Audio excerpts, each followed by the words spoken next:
everyone, this is Rachel from Songbird Crafts Inc., formerly Stamping Songbird. Today I'm going to put together this file from Cricut Design Space. It is a T-Rex dinosaur and it comes with a ton of tiny little pieces, as you can see there.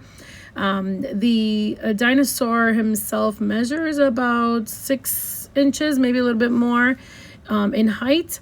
And this is for a little page that I'm going to make for my grandson, who is completely obsessed with dinosaurs.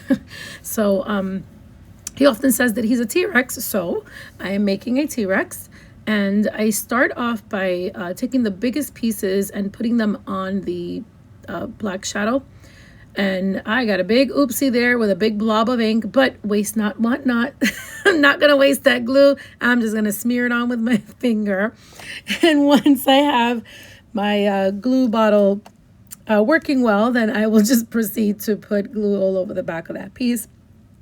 I measure the pieces before I put them on, or before I put the glue, and then put them on permanently, just so that I know exactly where the piece needs to be placed or moved.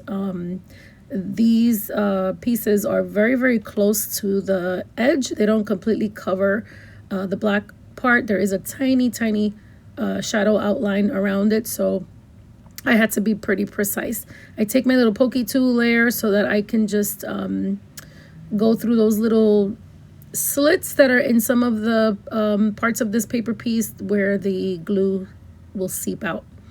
I then go on to the next largest piece, and so on until I glue all of the parts. I start with the darkest part of the dinosaur, and then I go on to the lighter parts of the dinosaur, which will end up being the highlights. So this guy was pretty easy to put together.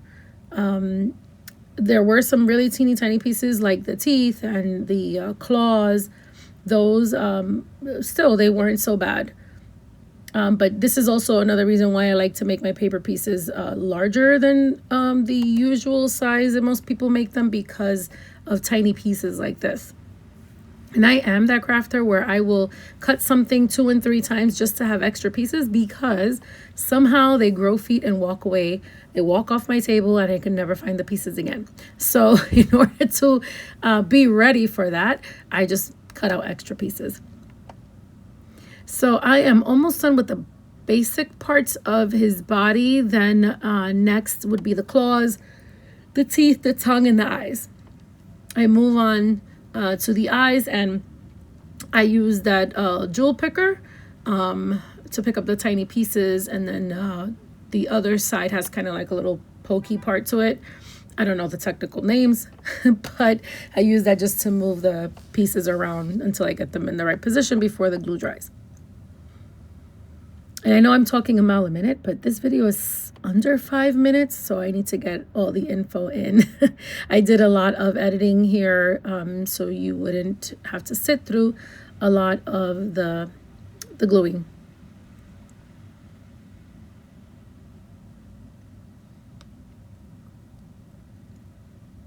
It already looks great with just those 2 pieces, but I have to add the tongue, and there is another part to the teeth. If you notice there in the top right part of his mouth, there's a lot of a black shadow, and I can leave that like that, but the file actually comes with another layer of teeth, and once I put that part in, it really makes a big difference. So you can see that it almost looks like you can see both sides of his mouth. Oh, fantastic. I just add the little title at the top and we're done. Quick, easy, no sponging, just putting the pieces together. I had a really good time putting this little guy together. Can't wait to put him on a page with my grandson's pictures. Until next time, hit that subscribe button, hit that like button, leave a comment, let me know what you want to see next. Bye-bye.